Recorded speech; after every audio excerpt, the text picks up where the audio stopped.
Oliver from Cuperior collection and art collector for several years now. Today I want to talk about how to judge art and give you my tips and advices how to experience and see art in a different way. Most people ask me why this art is good or why this art is better than the other. There are several factors which affect this, which I will explain in a series of videos, but today I want to start with one of the basics: proportions and golden ratio. Our brain is oversensitive to see correlations and try to recognize patterns, which are helpful as a guideline in nature and society. Proportion and ratio are such kind of guidelines. We can see them subconsciously in everything, whether in architecture, design, nature, and as well in art. To describe them in a more visual way, we can use a great tool, the tool of the golden ratio. The golden ratio describes the ratio between two lines. Means when the ratio between a longer line to a smaller line is equal to the whole length in comparison to the longer line. You can see it now more clearly in the pictures.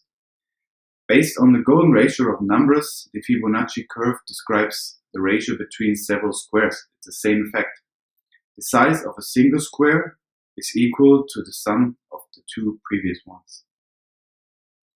We can use these tools now to identify patterns and proportions among art. For example, here in the Mona Lisa, Leonardo da Vinci painted it after the golden ratio. You see the head size follows the Fibonacci curve and fits into the squares and moving down to the body and hands. Now we can use these tools to identify similarities among other artists and other artworks.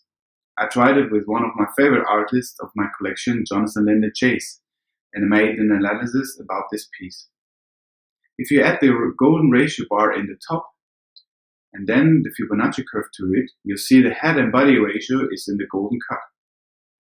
Probably Jonathan didn't have this in mind and maybe painted it more subconsciously, but you see how easy you can identify the quality of a work. And it's not only in painting, it's as well in other mediums, sculptures, installations, and so on.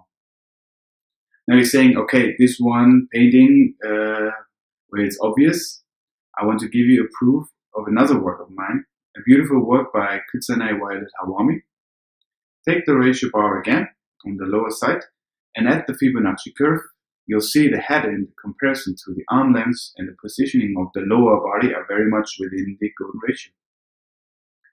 So if you're starting looking at an artwork, positioning and arrangement is key.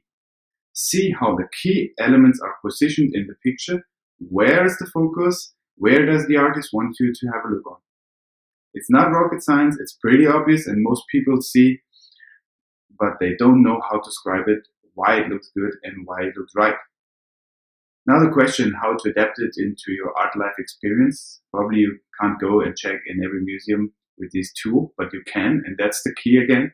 Train your eyes for this. See beautiful things, see masterpieces of art, try to analyze them. Why are they so great? See the proportions, see the arrangement and all key elements I mentioned in this video. I hope I gave you with this an insight about how to analyze art in a different way and you will take something out of it. For more information, check as well my previous videos about how to start art collecting. And of course, if you need more tips and advices, be cautious about my next video and subscribe down to the channel and leave some comments below so I can improve the upcoming videos. Thanks for watching and hopefully see you next time.